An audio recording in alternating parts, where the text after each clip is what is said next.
Hello, in this video series I'm going to be going over basically an overview of tools as it pertains to, within Blender as it pertains to rigging. This will include bones, talking about how bones deform the mesh, constraints, how you can create display bones, drivers, and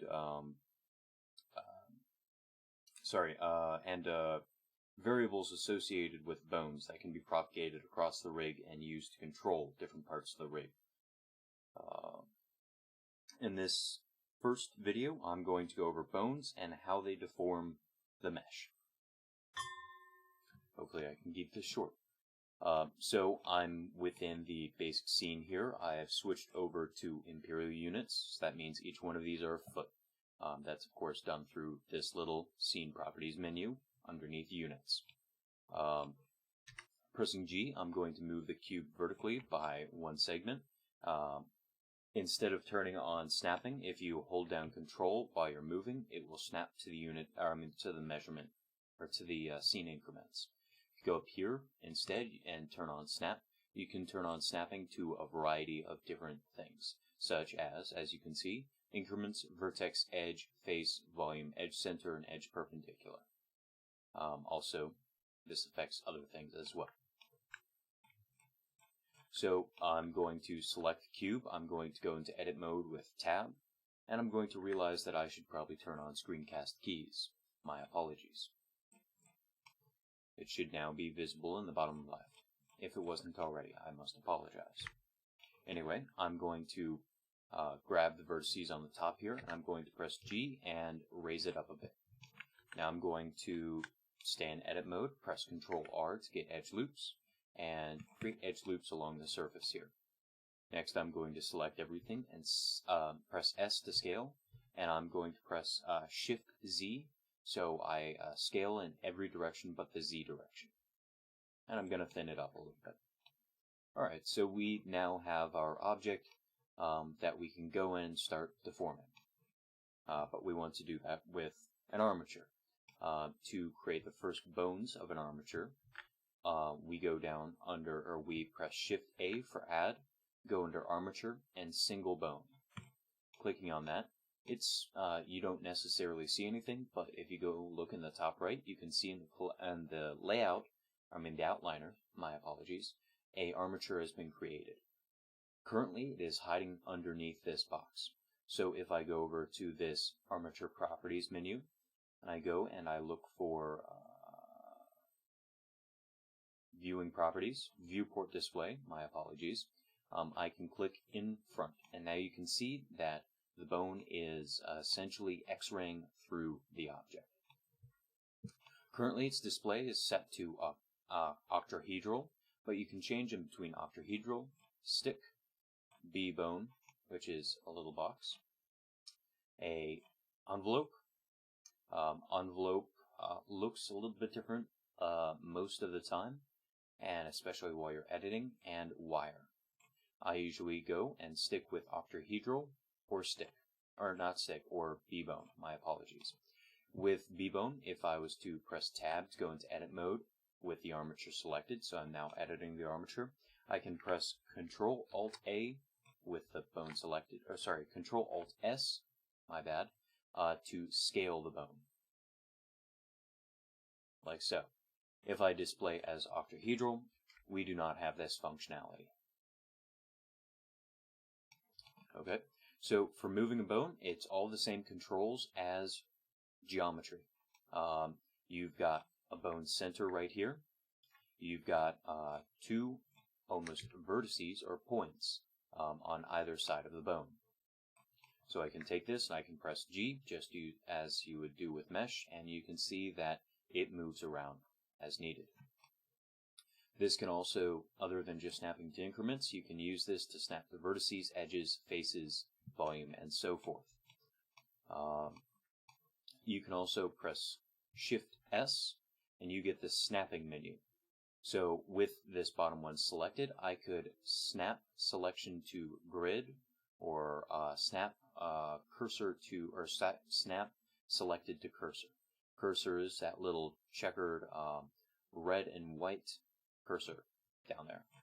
So if I was to give a use case for this, if I wanted to make a bone directly in between these four faces, I could select these four faces, press Shift S, and set cursor to selected, and so it'll be placed on that face.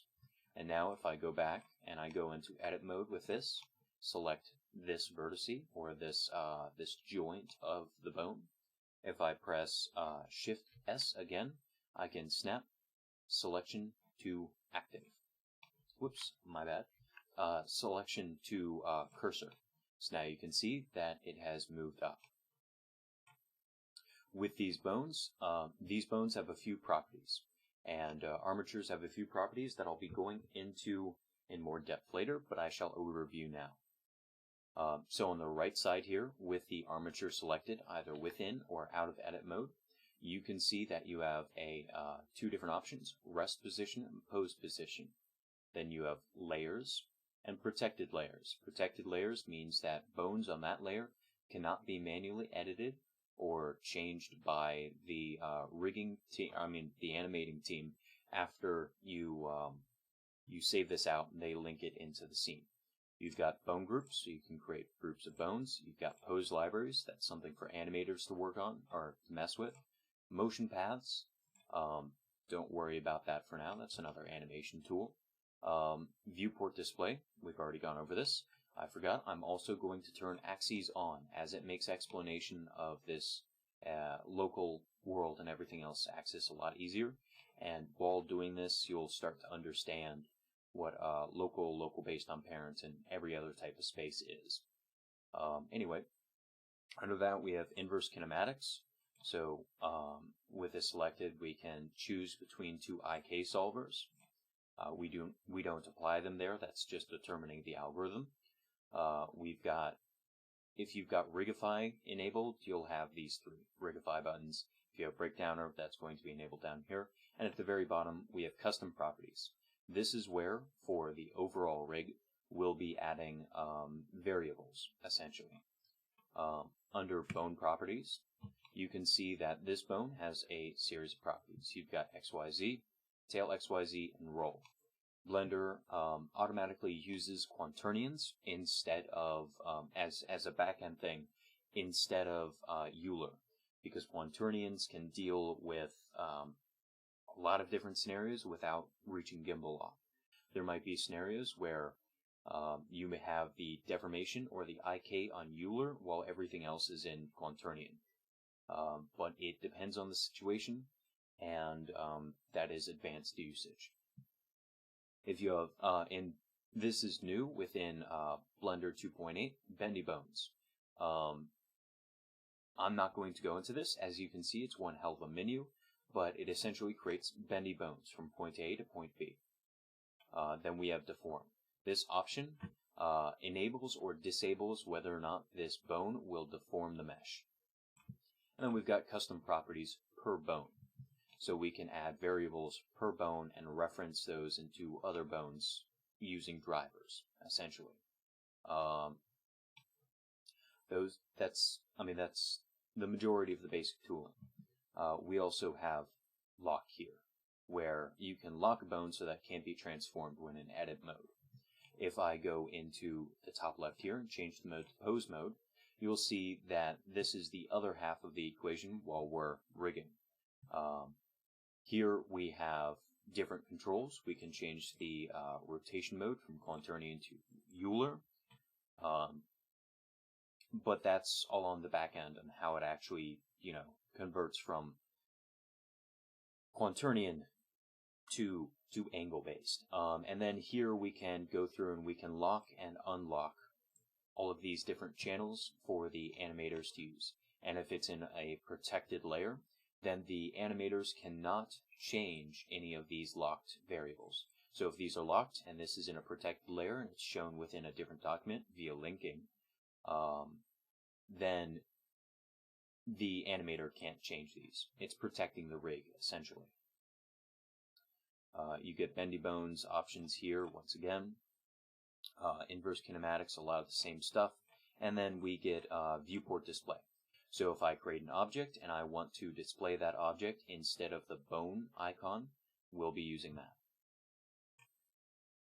And then finally down here we have bone constraints. We'll get into these bone constraints later, but they're very useful. Within edit mode, there are a few more tools. If we right click, we can get a menu of all of these special actions. So subdivide, duplicate, extrude, fill between joints, mirror, snap, symmetricalize, switch direction, names, parent, split, merge bones, dissolve selected bones, and delete bones. We also can delete bones by pressing X rather than Control X for dissolve. Yep. In the next video, I'm going to go over how exactly bones deform the mesh.